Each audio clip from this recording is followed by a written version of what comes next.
ಇವತ್ತು ಸ್ವಲ್ಪೆಲ್ಲ ಶಾಂತಿ ಇವತ್ತು ಈ ಯುವ ಶಕ್ತಿಯ ಕಾರ್ಯಕ್ರಮಕ್ಕೆ ವೇದಿಕೆ ಮೇಲೆ ಉಪಸ್ಥಿತಿದ್ದಂಥ ಪರಮ ಪೂಜ್ಯ ನಮ್ಮ ತೊರವಿಯ ಸಿದ್ಧಲಿಂಗೇಶ್ವರ ಸ್ವಾಮೀಜಿಯವರ ಪಾದನ್ನು ನಮಸ್ಕರಿಸುತ್ತಾ, ಅದೇ ರೀತಿ ನಮ್ಮ ತಿಕೋಟದ ಶಿವಬಸವ ಶಿವಾಚಾರ್ಯ ಮಹಾಸ್ವಾಮೀಜಿಯವರ ಪಾದನ್ನು ನಮಸ್ಕರಿಸುತ್ತಾ, ವೇದಿಕೆ ಮೇಲೆ ಉಪಸ್ಥಿತರಿದ್ದಂದ ಅವರಿವರೆನ್ನದೆ, ಯಾಕಂದ್ರೆ ಸಮಯದ ಅಭಾವದಿಂದ ದಯಮಾಡಿ ಕ್ಷಮಿಸಬೇಕು. ಎಲ್ಲ ನನ್ನ ಹಿರಿಯರೇ, ಈ ಕಾರ್ಯಕ್ರಮಕ್ಕೆ ಉಪಸ್ಥಿತರಿದ್ದಂಥ ಎಲ್ಲ ಹಿರಿಯರೇ, ತಾಯಂದಿರೇ ಹಾಗೂ ಯುವಕ ಮಿತ್ರರೇ, ಇವತ್ತ ಈ ಕಾರ್ಯಕ್ರಮ ನೋಡಿದ್ರೆ ಇದು ಯುವ ಶಕ್ತಿ ಕಾರ್ಯಕ್ರಮ ಅಲ್ಲ, ಇದು ಯುವ ಶಕ್ತಿಯ ಜಾತ್ರೆ ಅನ್ನಿಸ್ಬಿಡ್ತು ನನಗಿದೆ. ಯಾಕಂದ್ರೆ ಅಷ್ಟು ಅದ್ದೂರಿಯಿಂದ ಒಂದು ಜಾತ್ರೆ ಮಾಡಿದಂಗ ನೀವು ಅಲ್ಲಿಂದ ಸ್ವಲ್ಪ ಶಾಂತ, ನಾನು ಕೂಡ ಅನ್ಕೊಂಡಿದ್ದಿಲ್ಲ ಇಷ್ಟು ಅದ್ದೂರಿಯಾಗಿ ಮಾಡ್ತಾರ ಅಂತ. ಯಾಕಂದ್ರೆ ಎಲ್ಲ ಯುವಕರು ಒಂದಿನ ನನಗೆ ಬಂದರು, ಮನೆಗೆ ಬಂದು ಒಂದು 4-5 ಜನ ಎಲ್ಲ ಭೇಟಾದ್ರು. ಇಲ್ಲ, ನಾವು ಒಂದು ಕಾರ್ಯಕ್ರಮ ಮಾಡ್ಬೇಕಂತ ಮಾಡೀವ್ರಿ, ಯುವ ಶಕ್ತಿ ಕಾರ್ಯಕ್ರಮ ಅಂದ್ಕೊಳ್ಳಿ. ಆಯ್ತರಪ್ಪ ಮಾಡ್ರಿ ಅಂತ ಹೇಳಿದೆ. ನೀವು ಒಂದು ಡೇಟ್ ಹೇಳಬೇಕು ಅಂದರು.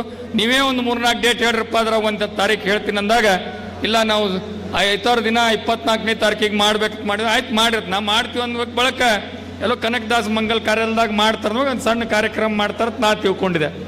ಆದರೆ ಇದನ್ನು ನೋಡಿದ್ರೆ ಏನು ಅನ್ನಿಸ್ತದಪ್ಪ ಅಂದ್ರೆ, ಭಾಳಷ್ಟು ಮಂದಿಗೆ ನಡಕ್ ಹುಟ್ಟಿರ್ತೈತಿ. ಈಗ ಇದನ್ನೆಲ್ಲ ನೋಡಿ ನಡಕ್ ಚಾಲು ಆಗಿರ್ತೈತಿ. ಈಗ ಇದು ಬರೇ ಏನಪ್ಪ ಅಂದ್ರೆ, ಈ ನಮ್ಮ ಯುವಕರು ಕರೆ ಕೊಟ್ರೆ ಇವತ್ತು ಇಷ್ಟು ಮಂದಿ ಕೂಡಿರಿ. ನೀವು ಇನ್ನು ನಾ ಕರೆ ಕೊಟ್ರೆ ಹೆಂಗೆ ಕೂಡ್ತೈತೆ ಅಂತ ತಿಳ್ಕೊಂಡು ವಿಚಾರ ಮಾಡ್ತಿರ್ತಾರೆ. ಈ ಕಾರ್ಯಕ್ರಮ ಇದು ಬಹಳ ದಿನದಿಂದ ಸ್ವಲ್ಪ ಶಾಂತಿರ್ರಿ,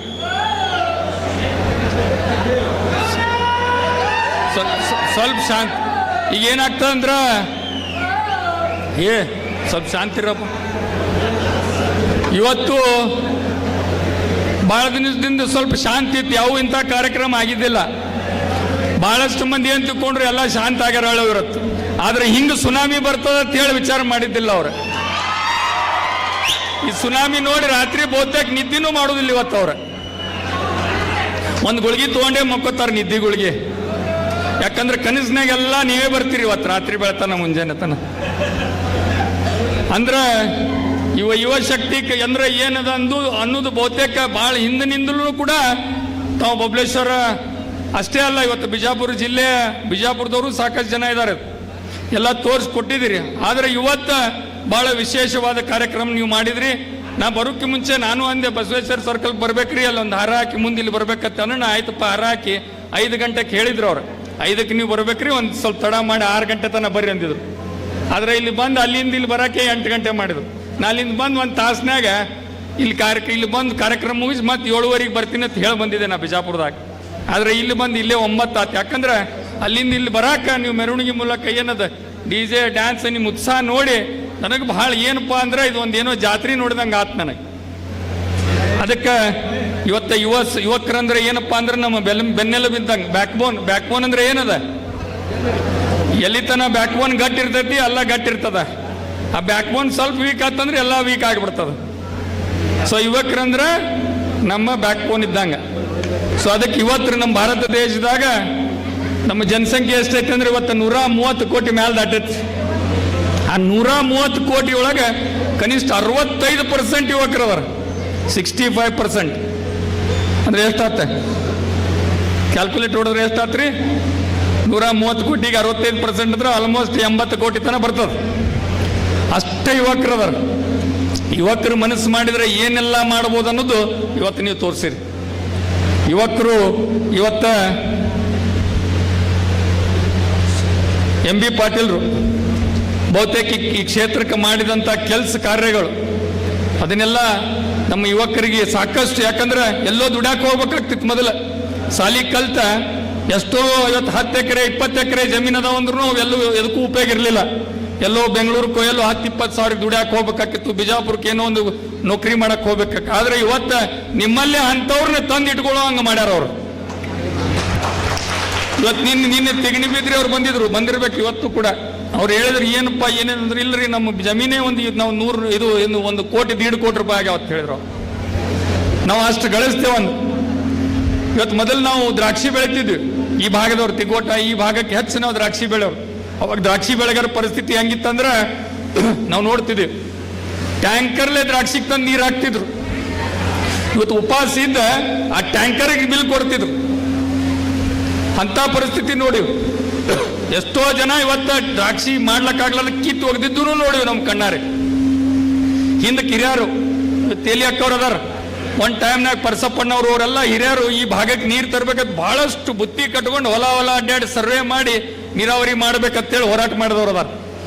ಆದ್ರೆ ಆಗ ಅವ್ರೇನು ಇದನ್ನ ಮಾಡ್ಕೊಂಡು ಹೋಗಿದ್ರು, ಅಲ್ಲಿ ಬೆಂಗಳೂರಿಗೆ ಹೋಗಿ ನಾವು ಸರ್ವೆ ಮಾಡ್ಕೊಂಡು ಬಂದಿವ್ರಿ ಅಂತೇಳಿ ಹೋದಾಗ ಅಲ್ಲಿ ನಡ್ರಿ ಕಣ್ ನಿಮ್ಮ ಊರಿಗೆ ನಡ್ರಿ, ನಿಮ್ಮ ಊರಿಗೆ ಯಾವುದು ನೀರು ಬರೋದಿಲ್ಲ, ಎತ್ತರ ಐತದು, ಅಲ್ಲಿ ಯಾವುದು ನೀರು ಬರೋದಿಲ್ಲ ನಡ್ರಿ ಹತ್ರ. ಮುಂದೆ ಅವಾಗ ಮೆಂಡೆಗಾರ ವಕೀಲ್ರಿ ಹೇಳ್ತಿರ್ತಾರೆ ಅವಾಗ ಹೋಗಿದ್ದಾನೆ, ಇಲ್ರಿ ಮತ್ತು ನಾವೆಲ್ಲ ದ್ರಾಕ್ಷಿ ಬೆಳೆಗಾರದೀವಿ, ಮತ್ತು ನಾವು ಹೆಂಗೆ ಮಾಡೋದು, ನಿಮ್ಗೆ ಯಾರು ದ್ರಾಕ್ಷಿ ಹತ್ತು ತಂದಿದ್ರಂತ ನಾವು ಆಫೀಸರ್. ಸೊ ಅಂಥ ಘಟನೆಗಳಾಗಿದ್ದು ನಮ್ಮ ಕಣ್ಣಾರೆ ನಾವು ಕಿವಿಯಾರು ಕೇಳಿದ್ವಿ.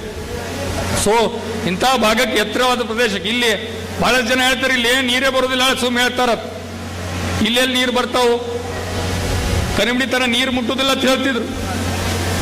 ಇಲೆಕ್ಷನ್ ಬಂದದ ಸುಮ್ಮ ಹಡ್ಡಾಕತ್ತಾರ ಅಂತ ಹೇಳ್ತಿದ್ರು, ಏನೇನು ಹೇಳಾರ. ಕೆಲವು ಮಂದಿ ಅಂತರೂ ನಮ್ಮ ನೋಡೋಣ ಹಿಂಗೆ ಪ್ಯಾಂಟ್ ಎತ್ತಿದ್ರು, ಹಿಂಗೆ ನೀರು ಬಂದು ಕಾಲಾಗತ್ತೆ ಹೇಳಿ ಟಿಂಗಲ್ ಮಾಡ್ತಿದ್ರು.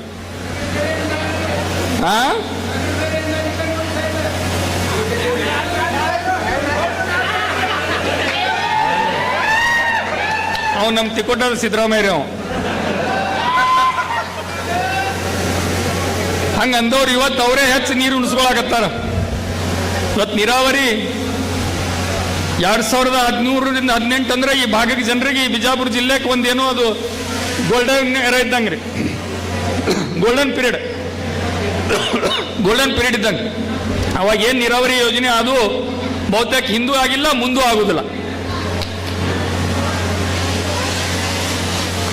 ಅಂತ ಒಂದು ಯೋಜನೆಗಳು ಇವತ್ತು ಎಂ ಬಿ ಪಾಟೀಲ್ರು ಇವತ್ತು ಈ ಭಾಗಕ್ಕೆ ಮಾಡಿ ಬಹುತೇಕ ಅವಾಗ ಹೆಂಗಿತ್ತಪ್ಪ ಅಂದ್ರೆ 1 ಎಕರೆ 2 ಎಕರೆ ಇವತ್ತು ಯಾರ್ದೋ ಜಮೀನು ಐತಂದ್ರೂ ಕೂಡ ನಾವು 8 ಬೋರ್ ಹೊಡಿತಿದ್ವಿ. 8 ಬೋರ್ ಹೊಡೆದು ಸಾಲ ಮಾಡಿ ಆ ಸಾಲ ತೀರ್ಸಕ್ಕೂ ಹಾಕಿದ್ದಿಲ್ಲ. ಅದೇನು ಬರ್ತೈತಿ ಅದು ಅಲ್ಲೇ ಅವ್ರಿಗೆ ಕೊಟ್ಟು ಬಂದ್ಬಿಡುದು, ಗೊಬ್ಬರದ ಅಂಗಡಿಯವರಿಗೆ ಮುಂದೆ ಬ್ಯಾಂಕ್ನವ್ರಿಗೆ ಕೊಟ್ಟು ಬಂದ್ಬಿಡುದು, ಕೊಟ್ಟು ಮತ್ತೆ ಮನೆಗೆ ಖಾಲಿ ಚೀಲ ಹಿಡ್ಕೊಂಡೇ ಬರುದು. ಆ ಪರಿಸ್ಥಿತಿ ಐತಿ. ಆದ್ರೆ ನಿಮ್ಮೆಲ್ಲರೂ ಇವತ್ತು ನಿಮ್ಮ ಮಕ್ಕಳು ಮೊಮ್ಮಕ್ಕಳು ಸ್ವಂತ ಶ್ರೀಮಂತರಾಗುವಂಥ ಕೆಲಸ ಇವತ್ತು ಯಾರಾದರೂ ಮಾಡಿದ್ರೆ ಅದು ಎಂ ಬಿ ಪಾಟೀಲ್. ಈಗ ಪರಮ ಪೂಜ್ಯರು ಹೇಳಿದರು, ಈಗ ಸಿದ್ದೇಶ್ವರ ಸ್ವಾಮೀಜಿಯವರು ಬಹಳಷ್ಟು ಮಂದಿ ಕೇಳ್ತಾರೆ, ಇವ್ರು ಬರೇನ್ರಿ ಸಿದ್ದೇಶ್ವರ ಸ್ವಾಮೀಜಿಯವ್ರ ಹೆಸರು ಹೇಳ್ತಾರಲ್ಲ ಇವರು ಮಾತು ಒತ್ತಿದಾರ ಅಂತೇಳಿ, ಅದು ಅಂದವ್ರು ಅದಾರ. ಆದ್ರೆ ಸಿದ್ದೇಶ್ವರ ಸ್ವಾಮೀಜಿಯವ್ರು ಬಿಜಾಪುರ ಜಿಲ್ಲಾದಾಗ ಎಷ್ಟೋ ಮಂದಿ ರಾಜಕಾರಣಿಗಳು MLA MP ಗಳು ಮಿನಿಸ್ಟರ್ ಆಗಿ ಹೋದವ್ರು ಅದಾರ. ಎಂ ಬಿ ಪಾಟೀಲ್ರಿಗೆ ಕರೆದು ಒಂದು ಬಗೆಸಿ ನೀರು ಕೊಟ್ಟಿರಿ ಅಂತ ಯಾಕೆ ಅವ್ರು ಹೇಳಿದ್ರು? ಯಾಕಂದ್ರೆ ಯಾರ ಕಡೆ ಸಾಧ್ಯದ ಅನ್ನೋದು ಅವ್ರಿಗೆ ಗೊತ್ತಿತ್ತು. ಉಳಿದವ್ರು ಹೆಂಗದಾರ ಎಂ ಬಿ ಪಾಟೀಲ್ರು ಯಾರ ಕಡೆ ಸಾಧ್ಯ ಅದ ಇದು ಮಾಡಕ್ಕತ್ರ ಇವ್ರು ಒಬ್ಬರೇ ಮಾಡ್ಬೋದು ಅನ್ನೋದು ಅವ್ರಿಗೆ ಗೊತ್ತಿತ್ತು. ಅದಕ್ಕೆ ಅವ್ರು ಎಂ ಬಿ ಪಾಟೀಲ್ರಿಗೆ ಕರೆದು ಹೇಳಿದ್ರು. ಸೊ ಅದಕ್ಕೆ ಇಂಥವು ಅನೇಕ ಯೋಜನೆಗಳು ಇವತ್ತು ನಾವು ಎಂ ಬಿ ಪಾಟೀಲ್ ಫೌಂಡೇಶನ್ ಇಂದ ನಮ್ಮ ಯುವಕರಿಗೆ ಅನುಕೂಲ ಆಗುವಂಥ ಶಿಕ್ಷಣ, ಸುರಕ್ಷಾ ಅನೇಕ ಕಾರ್ಯಕ್ರಮಗಳನ್ನು ಹಮ್ಮಿಕೊಂಡೆವು. ಆರೋಗ್ಯ ಅದಷ್ಟೇ ಅಲ್ಲ, ಹೈನುಗಾರಿಕೆ ಬರುವಂಥ ಯುವಕರಿಗೆ ಈಗ ನೀರು ಬತ್ತು ಎಲ್ಲ ಬತ್ತು, ಇನ್ನು ಮುಂದೆ ಯುವಕರು ಏನಾರ ಒಂದು ಮಾಡಬೇಕಲ್ಲ, ಉದ್ಯೋಗ ಮಾಡಬೇಕಲ್ಲ ಅಂತೇಳಿ ಅವ್ರಿಗೆ ಇವತ್ತು ಹೈನುಗಾರಿಕೆ ಮಾಡುವಂಥ ಒಂದು ವ್ಯವಸ್ಥೆಯನ್ನು ಮಾಡ್ತಿದ್ದಾರೆ. ಸಾಕಷ್ಟು ಬಿಜಾಪುರ ಜಿಲ್ಲೆಗೆ ಇಂಡಸ್ಟ್ರಿಗಳಂತಂದ್ರೆ ನಮ್ಮ ಯುವಕರಿಗೆ ಎಂಪ್ಲಾಯ್ಮೆಂಟ್ ಸಿಗ್ತದೆ. ಎಂಪ್ಲಾಯ್ಮೆಂಟ್ ಸಿಗಲಿ, ಕೆಲಸ ಸಿಗಲಿ, ಕಲ್ತವ್ರು ಸಾಕಷ್ಟು ಜನ ಕಲ್ತವ್ರು ಅದಾರ. ಇವತ್ತೆಲ್ಲೂ ಬೇರೆ ಕಡೆ ಬೆಂಗಳೂರಿಗೂ ಎಷ್ಟೋ ನಾವು ಬೆಂಗಳೂರಾಗ ಹೋದಾಗ ನೋಡ್ತೀನಿ ರೀ, ನಮ್ಮ ಕಡೆಯವರು ಈ ಏನಿದು ಓಲಾ ಸ್ವಿಗ್ಗಿ ಏನೋ ಜೊಮ್ಯಾಟೊ ಇರ್ತಾವಲ್ಲ ಅಲ್ಲಿ ಭೇಟಿ ಆಗ್ತಾರೆ. ನಮ್ಮ ಭಾಷೆ ನೋಡಿ ಅವ್ರ ಭಾಷೆ ನೋಡಿ ಯಾವ ಪರದು ಇಲ್ರಿ ಸರ್, ನಾವು ಬಿಜಾಪುರ ಬಾಗೇವಾಡಿ ಆ ಕಡೆ ಬಂದವ್ರು ಎಷ್ಟೋ ಜನ ಯುವಕರು ಇವತ್ತು ಬೆಂಗಳೂರಾಗ ಕೆಲಸ ಮಾಡಕತ್ತಾರ. ಅಂಥವ್ರಿಗೆ ಇವತ್ತು ನಮ್ಮ ಜಿಲ್ಲೆಯಲ್ಲೇ ಕೆಲಸ ಸಿಗುವಂಥ ಪ್ರಯತ್ನ ಇವತ್ತು ಎಂ ಬಿ ಪಾಟೀಲ್ರು ಮಾಡಕತ್ತಾರ. ಅಂಥ ಕೆಲಸಗಳನ್ನ ಇವತ್ತು ಮಾಡಿ ಇವತ್ತು ಈ ಕಾರ್ಯಕ್ರಮ ಹಮ್ಮಿಕೊಳ್ಳೋದು ಮೂಲ ಉದ್ದೇಶ ಏನಿತ್ತಪ್ಪ ಅಂದ್ರೆ ಯುವಕರು ಬಂದಿದ್ರು. ಯುವಕರಿಗೆ ನಮ್ಮ ಹಿರಿಯರ ಒಂದು ಮಾರ್ಗದರ್ಶನದಲ್ಲಿ, ಇದರ ಅರ್ಥ ಹಿರಿಯರನ್ನ ಬಿಟ್ಟಲ್ಲ, ಯುವ ಶಕ್ತಿ ಅಂದ್ರೆ ಎಲ್ಲ ಹಿರಿಯರನ್ನ ಇಟ್ಕೊಂಡು ಅವರು ಮಾರ್ಗದರ್ಶನದಲ್ಲಿ ನಾವು ಇವತ್ತು ಬರುವಂಥ ದಿನಮಾನದಲ್ಲಿ ನಮ್ಮ ರಾಜಕೀಯದಲ್ಲಿ ಇವತ್ತು ಗ್ರಾಮ ಪಂಚಾಯತಿ ಬರ್ಬೋದು, ಜಿಲ್ಲಾ ಪಂಚಾಯತಿ ಬರ್ಬೋದು, ತಾಲೂಕ್ ಪಂಚಾಯತಿ ಬರ್ಬೋದು, ಇವತ್ತು ನಮ್ಮ ಹಿರಿಯರ ಜೊತೆಗೆ ಯುವಕರು ಕೂಡ ಇವತ್ತು ಬಂದ್ರೆ ಬಹಳಷ್ಟು ಇವತ್ತು ಅಭಿವೃದ್ಧಿ ಆಗ್ತದೆ. ಒಳ್ಳೆ ಯೋಜನೆಗಳನ್ನು ಅವರು ವಿಚಾರ ಮಾಡ್ತಾರೆ. ನಮ್ಮ ಕಟ್ಟ ಕಡೆ ಅಂದ್ರೆ ಗ್ರಾಮ ಪಂಚಾಯತಿ ಸದಸ್ಯ ಅಂದ್ರೆ ಇವತ್ತು ಗ್ರಾಮೀಣ ಭಾಗದ ಗ್ರಾಮದ ಕಟ್ಟ ಕಡೆ ಮನುಷ್ಯಗೆ ಅಧಿಕಾರ ಸಿಗುವಂತ ಇವತ್ತ ವ್ಯವಸ್ಥೆ ಯಾರಾದರೂ ಮಾಡಿದ್ರೆ ದಿವಂಗತ ಪ್ರಧಾನಮಂತ್ರಿಗಳಂತ ರಾಜೀವ್ ಗಾಂಧಿ ಅವರು ಆಗ ನಮ್ಮ ಜನರಿಗೆ ಅಂದ್ರೆ ಗ್ರಾಮೀಣ ಭಾಗದಲ್ಲಿ ಕಟ್ಟ ಕಡೆ ಮನುಷ್ಯಕ್ಕೆ ಸಿಗಲಿ ಅಧಿಕಾರ ಸಿಕ್ಕರೆ ಗ್ರಾಮ ಅಭಿವೃದ್ಧಿ ಆಗ್ತದೆ ಅಂತ ಹೇಳಿ ಕನಸು ಕಂಡು ಇವತ್ತ ಆ ಗ್ರಾಮ ಪಂಚಾಯತಿಯನ್ನು ಮಾಡಿದ್ರು. ಸೊ ಗ್ರಾಮ ಪಂಚಾಯತಿಯಲ್ಲಿ ಇವತ್ತ ನಮ್ಮ ಆದಷ್ಟು ಎಲ್ಲ ಯುವಕರು ಅಂದ್ರೆ ಒಂದು 50% ಯುವಕರು ಹಿರಿಯರ ಜೊತೆಗೆ ಮತ್ತೆ ಹಿರಿಯರ ಸಿಟಿಗೆ ಬರ್ತಾರೆ ನೋಡಪ್ಪ ಇಲ್ಲಿ ಎಲ್ಲ ಯಾವ ಯುವಕರಿಗೆ ಹೇಳಕತ್ರತ್ತ ಇಲ್ಲಿ. ಆಮೇಲೆ ನಾಳಿಂದ ಮತ್ತೆ ಹಂಗಲ್ಲ ಅವರ ಒಂದು ಮಾರ್ಗದರ್ಶನದಾಗ ಅವ್ರ ಜೊತೆಗೆ ಒಂದು ಕಾಂಬಿನೇಷನ್ ಇರ್ಬೇಕು. ಆಲ್ರೌಂಡ್ ಕಾಂಬಿನೇಷನ್ ಅಂದ್ರೆ ಹೆಂಗಂದ್ರೆ ಈಗ ನೀವು ಕ್ರಿಕೆಟ್ದಾಗ ನೋಡ್ತೀರಿ ಎಲ್ಲ ಆಲ್ರೌಂಡರ್ ಇರ್ತೀವಿ ಹಂಗ ಇವತ್ತು ಹಿರಿಯರ ಜೊತೆ ಸ್ವಲ್ಪ ಯುವಕರು ಸೇರಿದ್ರೆ ಓಡಾಡಿ ಕೆಲಸ ಮಾಡ್ತಾರ ಅಂತೇಳಿ ನನ್ನ ಆಸೆ. ಅದಕ್ಕೆ ಬರುವಂತಹ ದಿನಮಾನಗಳಲ್ಲಿ ಯಾವುದೇ ಈಗ ಬಹಳಷ್ಟು ಜನರಿಗೆ ಯುವಕರಿಗೆ ಈ ಒಂದು ಕಾರ್ಯಕ್ರಮ ನೋಡಿ ಫೋನ್ ಬರ್ತಾವ. ಕೆಲವು ಮಂದಿ ಫೋನ್ ಮಾಡ್ತಾರೆ, ನಾ 1ನೇ ತೇದಿಂದ ಗುಂಡಾದೀನಿ, ಗುಂಡಾಗಿರಿ ಮಾಡೀನಿ, 5ನೇ ತೇದಿಂದ ಗುಂಡಾಗಿರಿ ಮಾಡೀನಿ, ಒಂದು ಕೈ ನೀನು ನೋಡೇ ಬಿಡ್ತೀನಿ ಅಂತ. ಇವೆಲ್ಲ ಗುಂಡಾಗಿರಿ ಎಲ್ಲ ಬಂದಾಗೈತಿ ಈಗ. ಎಲ್ಲದು ಎಲ್ಲ ನಿಮ್ಮ ಎಲ್ಲ ಈಗ ಮೊಬೈಲ್ದಾಗ ನಿಮ್ಮೆಲ್ಲ ಫೋಟೋ ನೋಡಿ ಒಬ್ಬೊಬ್ರಿಗೆ ಕಾಲ್ ಮಾಡ್ತಾರೆ. ಯಾಕಪ್ಪ ಏನು ನಿನ್ ಭಾಳ ಆಗ್ಯದ ಎಲ್ಲ ಗುಂಡಾಗಿರಿ ಭಾಳ ನೋಡಿವ್ ನಾವು, ಯಾರು ಅಂಜೋ ಅವಶ್ಯಕತೆ ಇಲ್ಲ, ನೀವೇನಾದ್ರೂ ನಾವು ಬೇಕಾದ್ ನೋಡ್ಕೊತೇವೆ, ಬೇಕಾದ್ ಬರ್ಲದ 6 ತಾಸು ರಾತ್ರಿ ನಾನು ನಿಮ್ಮ ಜೋಡಿ ಅದೀನಿ, ನೀವೇನು ಅಂಜೋ ಅವಶ್ಯಕತೆ ಇಲ್ಲ. ಯಾಕಂದ್ರೆ ಕೆಲವು ಘಟನೆಗಳಾಗ್ಯಾವ. ಈ ಕಾರ್ಯಕ್ರಮ ಮಾಡಕತ್ ಕೂಡಲೇ ಕೆಲವೊಬ್ರಿಗೆ ಫೋನ್ ಬಂದು ಏನಪ್ಪ ಏನು ಕಾರ್ಯಕ್ರಮ ಮಾಡಕತ್ತಿ ಏನೇನೋ ಮಾಡಕತ್ತಿ ಅಂತ ಸ್ವಲ್ಪ ಅದು ಇರ್ತೈತಲ್ಲ, ಅದು ಯಾವತ್ತಿಗೆ ಬಬಲೇಶ್ವರ ಮತಕ್ಷೇತ್ರದಾಗ ಇದ್ದಿದ್ದೆ ಭಾಳ ದಿನದಿಂದ ನೋಡ್ಕೋತ ಬಂದೇವು ನಾವು. ಅದೇನು ಆಗೋದಿಲ್ಲ. ಖಾಲಿ ಬೋಗಾಣಿಗಳು ಭಾಳ ಆವಾಜ್ ಮಾಡ್ತಾವತ್ತವು. ಅವ್ರಿಗೆ ಇದು ಬರೀ ಇದು ಟ್ರೇಲರ್. ಇವತ್ತು ನಮ್ಮ ಯುವಕರು ಏನು ಮಾಡ್ಯಾರಲ್ಲ, ಇದು ಸಣ್ಣ ಪ್ರಮಾಣ, ಇದು ಏನತ್ತಾರ, ಇದು ಟ್ರೇಲರ್, ಇದು ಏನತ್ತಾರ ಸಿನಿಮಾ ದೊಡ್ಡದು ಸಿನಿಮಾ ತೋರಿಸ್ತೇವೆ ಅವ್ರಿಗೆ. ಅದಕ್ಕೆ ಇವತ್ತು ಯುವಕ ಶಕ್ತಿ ಯುವಕರು ಉದ್ದೇಶಗಳನ್ನು ಇಟ್ಟುಕೊಂಡು ಏನಂದ್ರೆ ಇವೊಂದೇನು ಕಾರ್ಯಕ್ರಮ ಮಾಡಿರಿ ಇದು ಒಳ್ಳೆಯ ಕಾರ್ಯಕ್ರಮ ನೀವು ಮಾಡಿದ್ರಿ. ಇದೇ ರೀತಿ ಉದ್ದೇಶಿತವಾಗಿ ಸಾಕಷ್ಟು ಈಗ ನೋಡ್ರಿ ನಮ್ಮ ಈ ಬಬಲೇಶ್ವರ ಕ್ಷೇತ್ರದಲ್ಲಿ ನೀರಾವರಿ ಆಗೋದ್ರಿಂದ ಅಗ್ರಿಕಲ್ಚರ್ ಇರ್ಬೋದು, ತಂತ್ರಜ್ಞ, ಯಾಕಂದ್ರೆ ಅಗ್ರಿಕಲ್ಚರ್ಗೆಲ್ಲ ನೀವೆಲ್ಲ ಈಗ ಹೊಸ ಇದು ಬಂದ ಟೆಕ್ನಾಲಜಿ, ಈಗ ಮನ್ಯಾಗ ಕೂತು ಬಟನ್ ಹೊಡೆದ್ರೆ ನೀರು ಉಣಿಸುವಂಥವ್ರು ಬಂದವು ನೋಡಿವು ನಾವು ಎಲ್ಲ. ನೀವು ಕಲ್ತವ್ರದಿರಿ ಅಂತ ಹೊಸ ಹೊಸ ಯೋಜನೆಗಳು ಹಾಕಿ ನಿಮ್ಮಲ್ಲಿ ಈಗ ಏನದು ಏನ್ರಿ ಅದು ಡ್ರಿಪ್ ಏನು ಪೈಪ್ಲೈನ್ ಮಾಡಿ ಇನ್ಲೈನ್ ಡ್ರಿಪ್ ಲೈನ್ ಅದು ಎಲ್ಲ ಲೇಟೆಸ್ಟ್ ಟೆಕ್ನಾಲಜಿ. ಅಂದ್ರೆ ಅಗ್ರಿಕಲ್ಚರ್ದಾಗೆ ಲೇಟೆಸ್ಟ್ ತಂತ್ರಜ್ಞಾನ ಅಂದ್ರೆ ಟೆಕ್ನಾಲಜಿ ಈಗೆಲ್ಲ ನೋಡಿ ನಾವು AI ನೋಡಿ ಏನು ಆರ್ಟಿಫಿಷಿಯಲ್ ಇಂಟೆಲಿಜೆನ್ಸ್ದಾಗ ನೋಡಿ ಏನೇನೋ ಇವು ರೀಲ್ಸ್ ಮಾಡ್ತಾರೆ. ಈಗ ಮೋದಿನ ತಂದು ಇಲ್ಲೇ ಕುಂಡಿಸ್ತಾರ, ಇಲ್ಲಿ ಅವ್ರು ನಾಲ್ಕು ಒಯ್ತಾರ, ಅಲ್ಲಿ ಏನೇನೋ ಮಾಡ್ತಾರೆ.